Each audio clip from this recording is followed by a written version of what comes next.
इस कार्यक्रम के पुण्यार्जक हैं गुरु भक्त परिवार परम पूज्य कोमल हृदय आचार्य श्री 108 मयंक सागर जी महामुनिराज।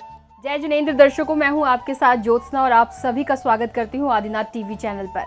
दर्शकों, महाराष्ट्र राज्य के जिला लातूर की पुण्यभूमि तांदुलजा में परम पूज्य प्रथमाचार्य चारित्र चक्रवर्ती आचार्य श्री 108 शांति सागर जी महाराज, परम पूज्य धर्मालंकार आचार्य श्री 108 रहन सागर जी महाराज के मंगल आशीर्वाद एवं परम पूज्य कोमल हृदय आचार्य श्री 108 मयंक सागर जी महाराज के पावन सानिध्य में 28 से 30 जून 2024 तक श्री 1008 भगवान शांतिनाथ जीन भीम पंचकल्याणक प्रतिष्ठा महामहोत्सव एवं विश्व शांति महायज्ञ का भव्य आयोजन किया गया। इस महोत्सव की विशेष झलकियां हम आपको करीब 2 एपिसोड के माध्यम से दिखाएंगे।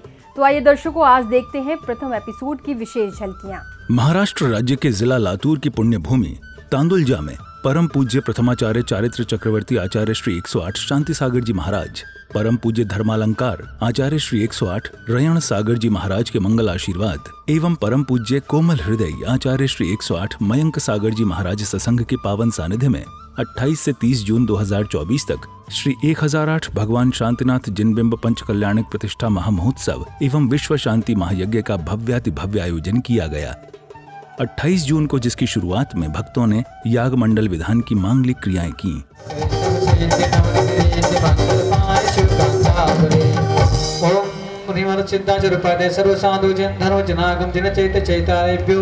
मोहांधकार विनाशनाय दीपम निरूपयामि।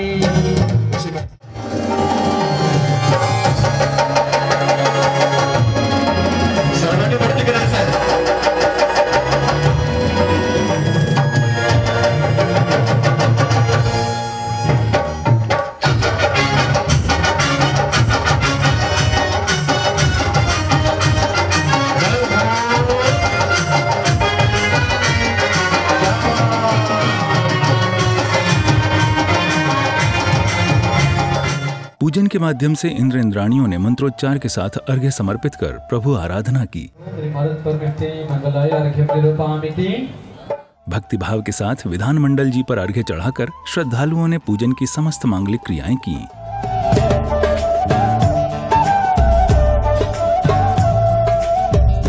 संगीतमयी पूजन के अवसर पर पूज्य गुरुदेव का आगमन हुआ।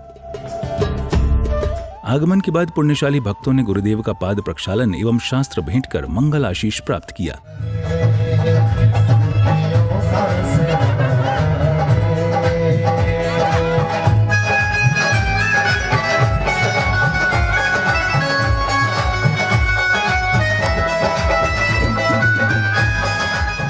शास्त्र भेंट के बाद भक्तों को गुरुदेव की मंगल वाणी श्रवण करने का सौभाग्य मिला। तिसरी राणी म्हणते की बघा राजाजी, माझं एवढं आयुष्य झालेलं नाहीये आणि मी तर तुम्ही जर गेला जंगलामध्ये तर मी दुसरं लग्न करेल। मग त्यांना अजून दुःख झालं की मी पहिलीला तर सांगितलं, तिने सांगितलं की ठीक आहे, पण ही सांगते की आता मी दुसरं लग्न करणार। त्या कर्माचं फळ सुद्धा एकटाच भोगतो। एको करे ती कामाम, एको जाय ते मरदी। एकटाच जन्म घेतो आणि एकटाच मरतो। एको जाय ते मरदी तसं फलम म्हणजे एको, आणि त्या कर्माचं सुद्धा फळ सुद्धा एकट्यालाच भेटणार आहे। म्हणून आपलं कसं कर्म करायचं? मग चांगले कर्म करा, परोपकार करा। गुरुदेव के प्रवचनों के पश्चात संध्या काल को भक्तों ने हाथों में दीपकों से सुशोभित थाल लेकर आरती उतारी।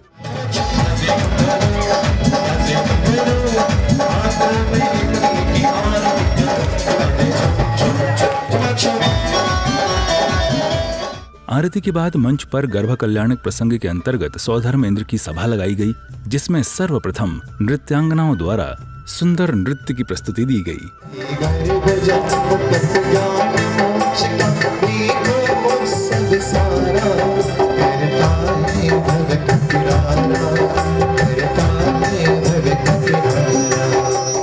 नृत्य प्रस्तुति के बाद इंद्र सभा में उपस्थित इंद्र इंद्राणियों ने सौधर्म इंद्र से अपनी जिज्ञासा का समाधान किया। इस असार संसार में सुख और दुख की भूल में परिभ्रमण करने वाले इस प्राणी ने आज तक सम्यक दर्शन प्राप्त नहीं किया है, जो अत्यंत आवश्यक है, जो अत्यंत दुर्लभ है। सम्यक प्राप्त किए बिना संसार से उद्धार होना असंभव है। तत्व चर्चा के दौरान सौधर्म इंद्र का सिंहासन कंपायमान होने लगा तो सौधर्म इंद्र ने अपनी अवधि ज्ञान से पता कर 7 कदम चल साष्टांग नमस्कार किया। सौधर्म इंद्र को साष्टांग नमस्कार करता देख शची इंद्राणी ने उसका कारण पूछा तो सौधर्म इंद्र ने तीर्थंकर बालक के गर्भावरण के बारे में बताया। आपने अभी किसे नमस्कार किया स्वामी? आपका मस्तक किसी के सामने नहीं झुकता। खुशी के इस अवसर पर सौधर्म इंद्र ने दरबार में अपने मित्र धनपति को बुलाया। धनपति कुबेर के आने के बाद सौधर्म इंद्र ने उन्हें भी तीर्थंकर बालक के गर्भावरण के बारे में बताया और रत्न जड़ित नगरी की रचना करवाने का आदेश दिया। सौधर्म इंद्र का आदेश पाकर धनपति कुबेर ने मशहूर शिल्पकारों से नगरी की रचना करवाई और माता की सेवा के लिए अष्टकुमारी देवियों को लगाया।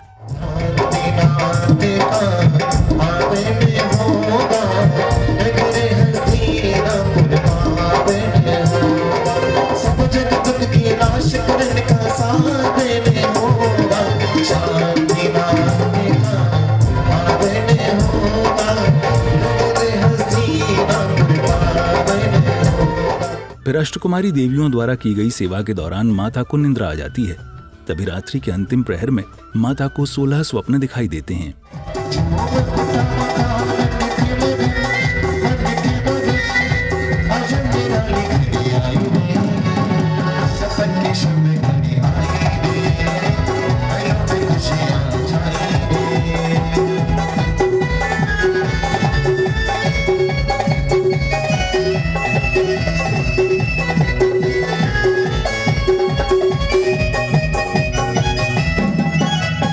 प्रातःकाल की मंगल बेला में अष्टकुमारी देवियों ने माता को निंद्रा से जगाया और माता के चेहरे पर प्रसन्नता के भाव देख उसका कारण पूछा।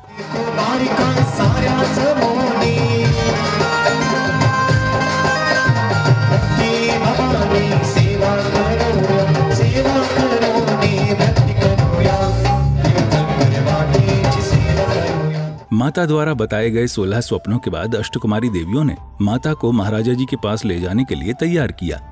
फिर अष्टकुमारी देवियां माता को महाराजा के पास लेकर पहुंची और महाराजा को अपने स्वप्न के बारे में बताया, साथ ही उनका फलादेश जाना।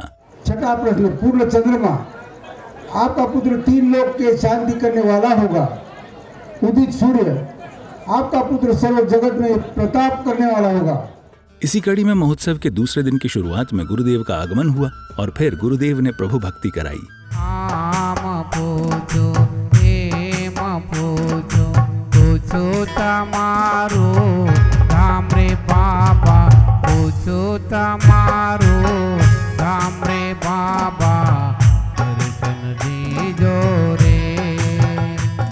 प्रभु भक्ति करते हुए श्रद्धालुओं ने मंत्रोच्चार के साथ प्रभु का अभिषेक एवं शांति धारा की।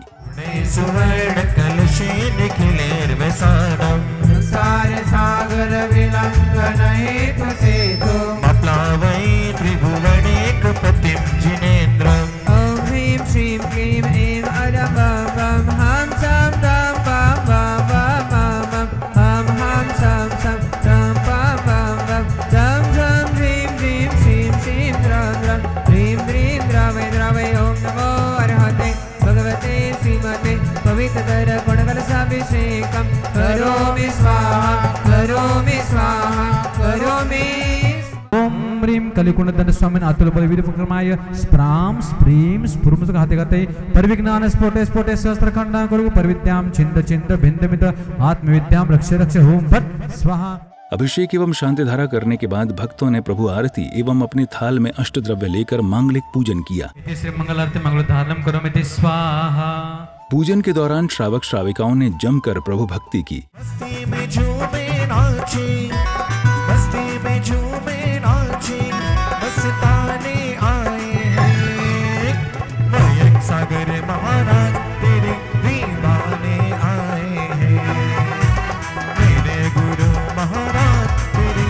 पूजन के बाद जन्म कल्याणक प्रसंग का मंचन किया गया, जिसमें माता के प्रसूति गृह से शची इंद्राणी तीर्थंकर बालक को लेकर आती हैं और सौधर्म इंद्र को सौंप देती हैं।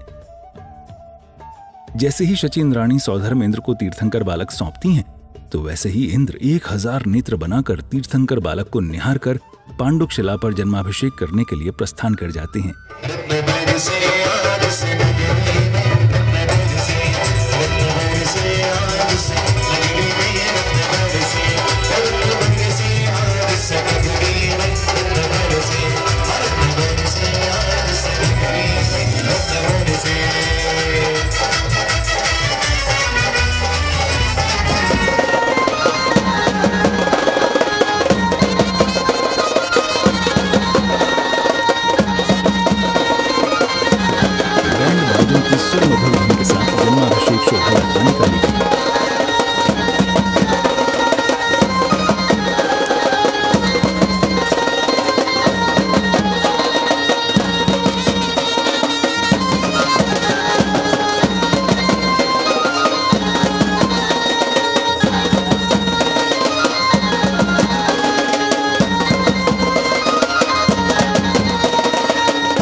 शोभा यात्रा के पांडुक शिला पर पहुंचने के बाद सौधर्म इंद्र ने मंगल कलशों से तीर्थंकर बालक का जन्माभिषेक किया।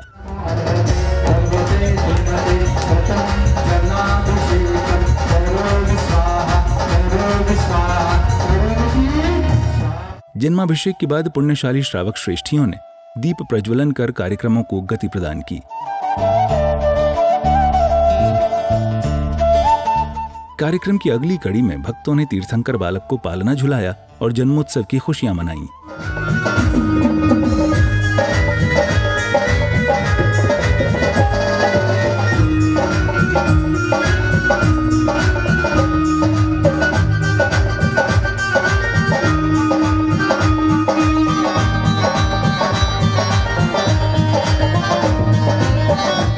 जन्म कल्याणक के बाद तप कल्याणक प्रसंग के अंतर्गत प्रभु को वैराग्य होने के बाद लोकांतिक देवों ने उनके वैराग्य की अनुमोदना की। हे प्रभु, आपकी त्याग भावना सर्वोत्कृष्ट है एवं अनुकरणीय है। आपकी जय। अनुमोदना के बाद एक ओर सौधर्म इंद्र ने दीक्षाभिषेक किया तो वहीं दूसरी ओर वन जाने के लिए प्रस्थान करने लगे।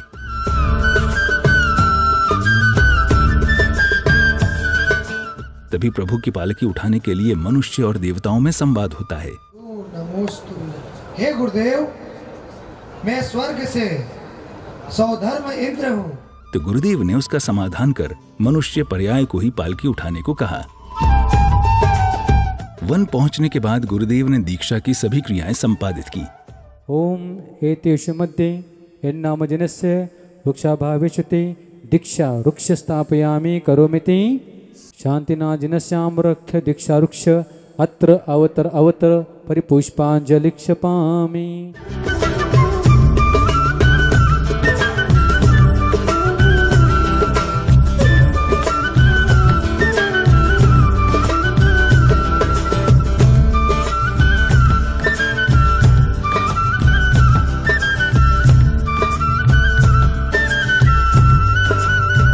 ओम ह्रीं श्री शांतिनाथाय जगत शांति कराय सर्वपद्रो शांतिम कुरु कुरु ह्रीं नमः स्वाहा। बोलिए।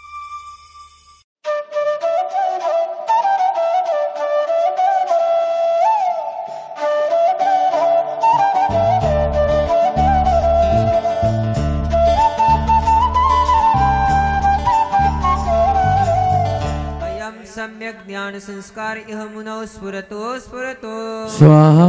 अयम सम्यक चारित्र संस्कार इह मुनौ स्फुरतो स्फुरतो स्वाहा।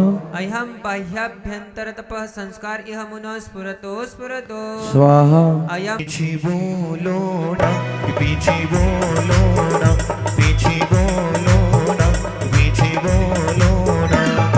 मोर पंख से बनी ए पीछे सुंदरता दर्शाती, अपने कोमल पंखों से जीवों की प्राण बचाती। जैसे अपना या पीछे को मुझको भी अपना लो, मुझको अपनी पीछे समझ कर अपने गले लगा लो। जैसे अपना या पीछे को मुझको भी अपना लो, मुझको अपनी पीछे समझ कर अपने गले लगा लो। दीक्षा के बाद पूज्य गुरुदेव ससंग ने नवीन जिन बिंबों पर भी दीक्षा के संस्कार दिए। दीक्षा संस्कारों के बाद भक्तों ने आचार्य श्री मयंक सागर जी महाराज के समक्ष श्रीफल अर्पित कर आशीर्वाद प्राप्त किया।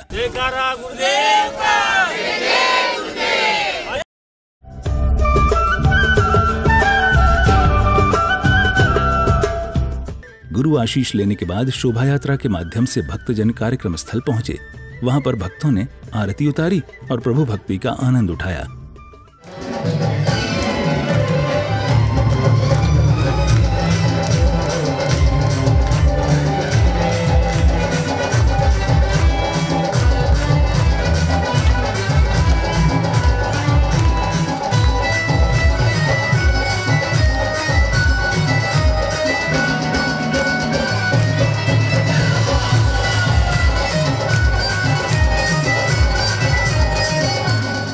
भक्ति एवं आनंद के वातावरण में अतिथियों और सहयोगकर्ताओं का स्वागत सम्मान किया गया।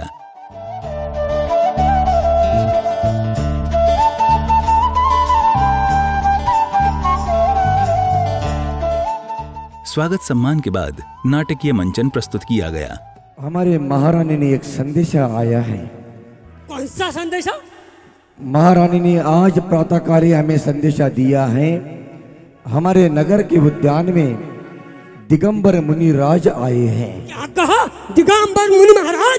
वाह वाह वाह, आहा, बहुत खुशी की बात है। मंत्रीवर, मैं चाहता हूं कि हम दिगंबर मुनि राज के दर्शन करें। जिस नगर में दिगंबर मुनि राज का आगमन होता है वो सामान्य नगर नहीं, वो एक तीर्थ बन जाता है। वाह, क्या बात है महाराज। आप इस नगर की ग्राम देवी हो, लेकिन देवी आपकी आंखों में आंसू क्यों हैं? कल स्वर्ग में चर्चा हुई थी कि सामने वाले पहाड़ी से इच्छाधारी नागिन आई थी और आपको डस गई, आपकी मृत्यु हो गई। मैं राजा बनूंगा। मैं बनूंगा राजा। अरे मेरी उम्र बहुत ज्यादा हो गई, मेरे थोड़े दिन रह गए जाने के लिए, इसीलिए मैं मुझे इजाजत दे दो। इसीलिए मैं कह रहा हूँ कि मैं ही राजा बनूंगा। मैं राजा बनूंगा। मेरे वस्त्र में आप कैसे दिखती हो यह देखने के लिए आपने मेरे वस्त्र परिधान किए। बेटी महारानी, मुझे क्षमा कर देना। मैं पर बहुत बड़ा कलंक लगाया था, मुझे क्षमा कर देना। और बेटी, अगर बेटी आज दिगंबर मुनि राज का नियम, क्रोध आने पर मुझे तो भयंकर क्रोध आया था, लेकिन वो दिगंबर मुनि राज का नियम था क्रोध आने पर 3 कदम पीछे चलना। दर्शकों, अभी आप देख रहे थे महाराष्ट्र राज्य के जिला लातूर की पुण्यभूमि तांदुलजा में 28 से 30 जून तक आयोजित हुए श्री 1008 भगवान शांतिनाथ जिनभीम पंचकल्याणक प्रतिष्ठा महोत्सव एवं विश्व शांति महायज्ञ की विशेष झलकियां, जिसमें आपने देखा कि भक्तों ने परम पूज्य कोमल हृदय आचार्य श्री 108 मयंक सागर जी महाराज के पावन सानिध्य में पंच कल्याणक की मांगलिक क्रियाएं कर धर्म लाभ अर्जित किया। तो दर्शकों, आज के इस एपिसोड में बस इतना ही। अभी समय है आपसे विदा लेने का। कल फिर होगी आपसे मुलाकात इसी महोत्सव के अगले एपिसोड के साथ। तो दीजिए मुझे आज्ञा। जय जिनेंद्र। इस कार्यक्रम के पुण्यार्जक थे गुरु भक्त परिवार परम पूज्य कोमल हृदय आचार्य श्री 108 मयंक सागर जी महामुनिराज।